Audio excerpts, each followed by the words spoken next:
Bonjour les petits chéris. Alors nous en sommes à la 14e histoire du confinement. Aujourd'hui, l'histoire du petit éléphant rose. Il était une fois un petit éléphant rose qui voyait tout en gris. Chaque matin, quand il se levait, le ciel était gris. Les palmiers gris, les fleurs grises.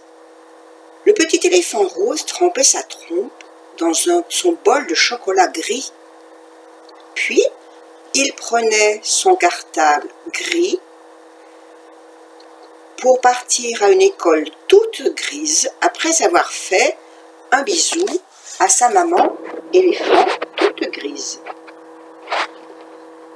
La maman du petit éléphant rose faisait grise mine en le voyant. Elle pensait: il est bien triste, mon petit éléphant rose. Il ne mange pas grand-chose. Il a bien maigri, et son caractère s'est aigri. Lui qui était si gai, le voilà bien morose. Il faut faire quelque chose. La voilà partie. Elle traverse la brousse pour aller rencontrer Kabuki, le grand sorcier.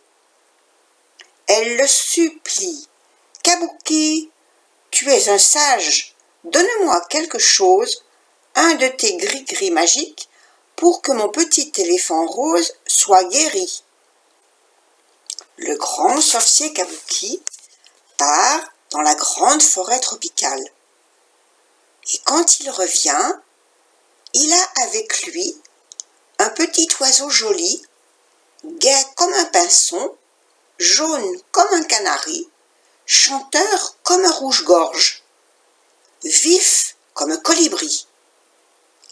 Le grand sorcier Kabuki donne l'oiseau Kiriki à la maman et il lui dit: c'est un cadeau pour ton petit éléphant rose, qu'il s'en occupe jour et nuit.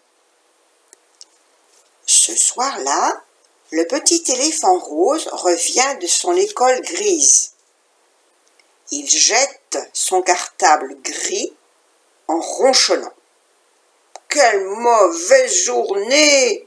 Je suis fatigué, j'ai mal aux pattes et un bobo à la trompe. Puis, il entend le chant de petit oiseau joli. Kiriki, kiriki, kiriki. Et le petit éléphant rose a beau avoir mal aux pattes, il est surpris. Et même, il sourit. Merci, maman. Merci pour cet oiseau joli. Ah, la maman se dit: Kabuki est un grand sorcier. Mais je connais mon petit éléphant rose. Par ma trompe, d'ici une semaine, il aura oublié l'oiseau Kiriki. Et c'est vrai. Les jours passent. Moi, le petit éléphant rose sourit quand il entend l'oiseau qui fait Kiriki, Kiriki, Kiriki. Mais voilà qu'un matin, l'oiseau ne chante plus. Il a l'air encore plus triste que le petit éléphant rose, et encore plus grognon que lui.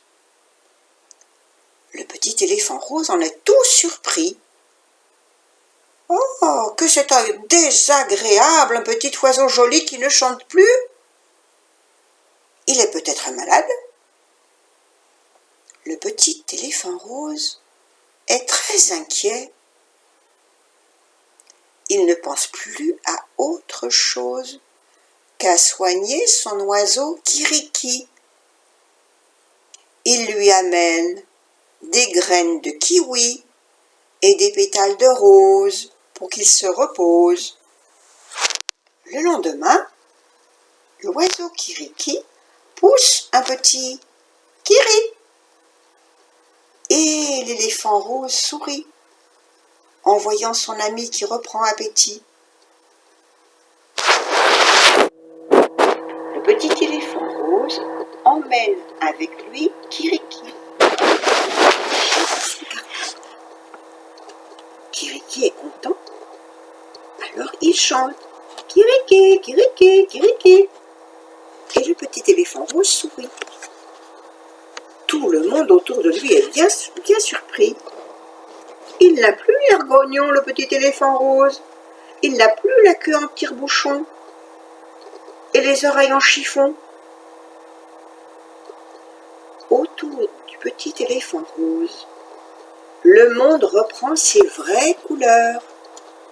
Rouge, le toit de l'école, jaune, les citrons et les fleurs, vert, les grands palmiers, bleu, le ciel de l'été. Sa maman se remet à sourire.